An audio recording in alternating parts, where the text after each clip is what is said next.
personal life. It's very rare to have an occasion to discuss that with them in an intimate, closed-door environment. And thank you for being open to doing that. I want to kind of first welcome Neha because we're in her space. This is Luma Fertility. She's a second-time entrepreneur. She's already very well known as one of the veterans in the ecosystem. You're not that old, but we call you veteran. With Fraternity, which was sold to CureFit, and now she's restarted with Luma. She's raised 4 million from Sakshi at Peak 15 and Amira, and she's really on a mission to do something really amazing for women, backed of course by these phenomenal investors. So I'm going to first just let Neha just open the floor in terms of why we're here and the dream that you have with Luma Fertility. Thank you so much, Amma. Thanks, everyone. It's so amazing to see you all, and it's so amazing to welcome you all. I started the mission of building Luma 2 years back. So I think having you guys here after 2 years, it's sort of really, everything coming together. And I think like Abha mentioned, for me, I think Fraternity also was from my own user journey. I wanted to find a yoga class and book pay as you go. And I decided to build it. With Luma, I think it was a more sort of deeper journey. I went through 6 IUIs, 6 IVF, 7 transfers, multiple surgeries. And while I was going through that, I kept thinking, how broken is this experience? And Luma was created with these 2 women because I reached out to them for feedback. And I remember Sakshi telling me that you need to build this, and even Amira saying that you have to build this. So it's actually surreal that all of y'all are there, and these 2 women who actually saw that we could really build something like this. So thank you so much. Amazing. So let's dive right into it, and I actually want to get to the personal first. Because. And I've had different exchanges. Sakshi, I've still gotten to know more recently. Amira, I've been having conversations with it over a decade now. And she's now mom of 3 beautiful children. And I remember and when we first spoke all that time back, this was exactly the conversation we were having, which was in our mid-30s, saying, should we freeze our eggs? Should we not? We all have really busy professional lives. Amira, why don't you tell us a little bit about, before we've actually gotten to the process, what your mindset was back then, So I was 32, Ava. I was dating my boyfriend at the time, who happens to be my husband, but there was no guarantee of that. I was building my company, Metropolis. I had never been the mother or the woman who was like, I'm dying to have children. That was not me. But I was certainly the person who said, I want to keep my options open in life. Because who knows, right? You may change your mind at some point. So my sister was going through IVF, and my mom said to me, hey, check your AMH levels. So I checked it, and I found that it was going like this. I said, oh shit, I got to do something about this. So I jumped straight. Give me a second. Does everyone know what AMH is? Yeah. Everyone knows. Anti-Mullerian hormone, which is a blood test, where basically it tells you your quality of eggs at any age. Just a factoid. Earlier, by the age of 35, our eggs used to start crashing like this, right? And now that has actually become earlier, around 30, 32, because of lifestyle factors, right? So the alcohol, the pollution, the diseases, the phones, everything we are around has actually brought our fertility age earlier, right? So where you start having challenges a little bit earlier in life. So anyway, my hormones were showing that my quality of eggs were dipping. I was like, oh God, I have to do something about this now. And my mom said to me, why don't you freeze your eggs?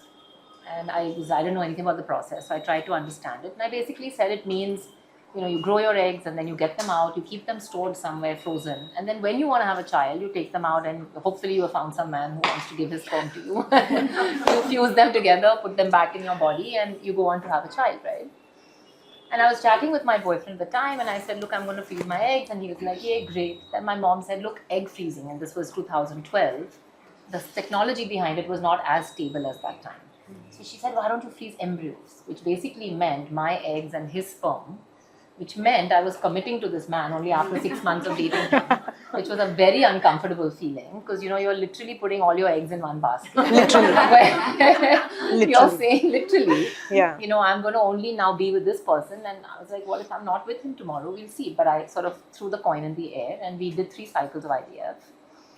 When we had just been dating for 6 months, we froze 8 embryos, and we stored them for 8 years.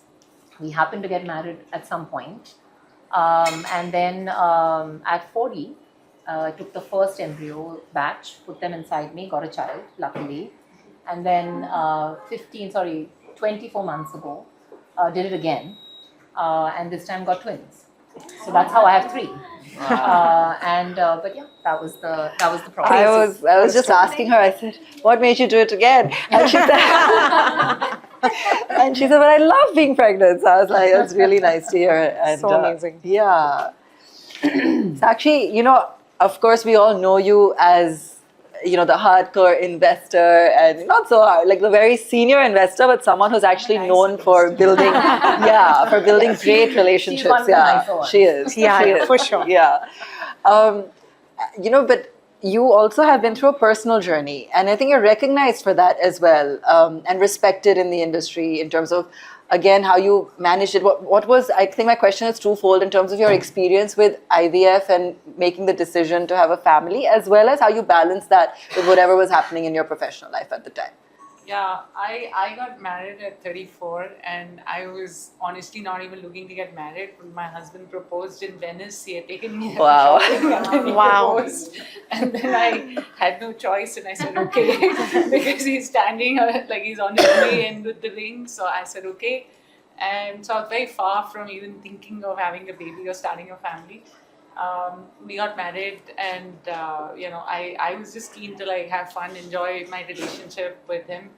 And then before I knew, I was in my late 30s, and that's when I started thinking, okay, now maybe I should think about having a kid. And I think I was living in a cave because no one ever told me. All my friends got married in the 20s.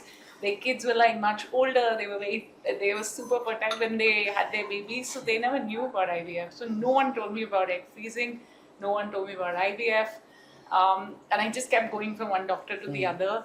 And I went through multiple surgeries. I went through like 5 or 6 IUIs. And then finally, my gynac told me, I can't get you pregnant. You have to go to an IVF center. So she sent me to a doctor.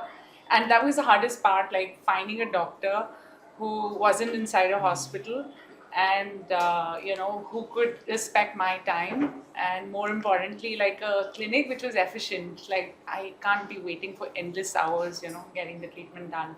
So I went to Dr. Jatin Shah, and, he got it. Like he said, okay, I've managed patients like you. So I think, I can help you.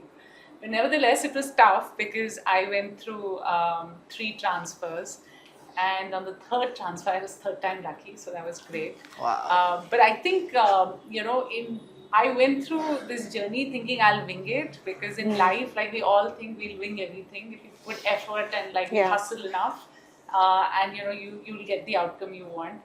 And repeatedly, I was seeing failure.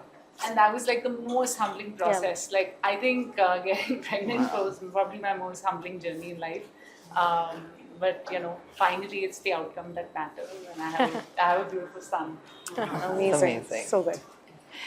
Neha, like both of them have shared, you also have a personal journey, but I think it's also, like Sakshi said, she didn't want to spend hours, and she wanted to also probably have a safe space to be able to go to, where you want to have this journey. You don't want to be in an uncomfortable environment or have people poking and prodding you. So what were the series of events that led to your decision or your vision for Luma? Yeah. So I think very similar to, Sakshi, I actually never thought about having kids, and nobody spoke to me that there's something called egg freezing. I wish I had known about AMH. And finally, when COVID hit and existential crisis hit everyone, I was like, I think we want to have kids. And my husband and I thought it'll be easy, we're healthy, and we'll wing it. And what followed was, honestly, even when I look back, very shocking that, how the whole process and the whole journey, it is in itself very difficult because, of course, I think everybody knows that there's hormonal injections, there are scans, etc.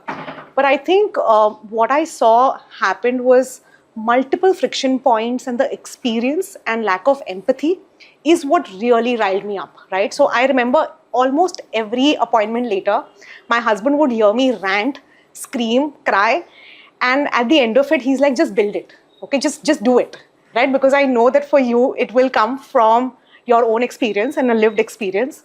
And I was like, no, it's too tough. I can't get into healthcare, right? So I think 2 years of that, and then finally, I ended up going abroad, and I had a cycle in the US. I think when I saw the cycle there and when I saw the way care was handled, because according to me, technology is pretty much the same, but the way the care delivery happened with outcome and with the right team and doctors, with technology, AI, that's when I knew that this had to be built. And if I don't build it, who will? So I took it on myself to sort of, create Luma. And I think, what's sort of really amazing is the whole team coming together with the intent to say that let's revolutionize the way fertility care is delivered. And it's not about everybody going for IVF, but really actually having the right path, and every journey is different. So I think at Luma, the space that we've tried to create, the technology, the transparency, the app, AI, I think all of that is really coming together to say that how can you re-architect a healthcare journey with the patient at the center? And how does everything work with optimization for the patient and not for the clinic or doctor? So I think that's what we've tried to do at Luma. Okay.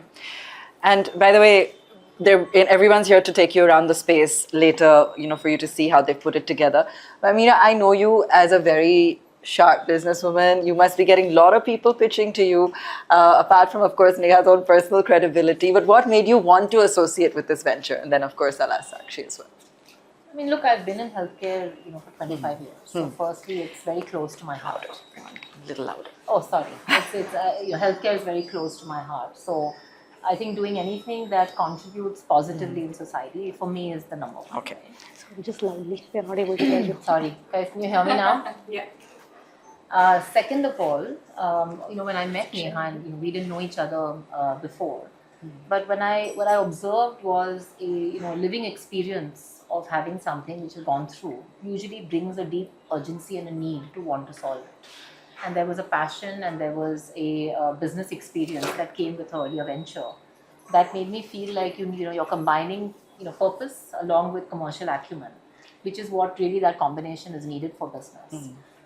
As we went along and we got into discussions and negotiations, all of that, I also found her to be a reasonable person, which was also a very important part, right? Somebody who can adjust and navigate, be practical about it. So I think it was really about wanting to back somebody who truly wants to make a difference, and really innovate in finding new ways to do the same thing, focused on what is good for the woman, and not so much about everything else. Right?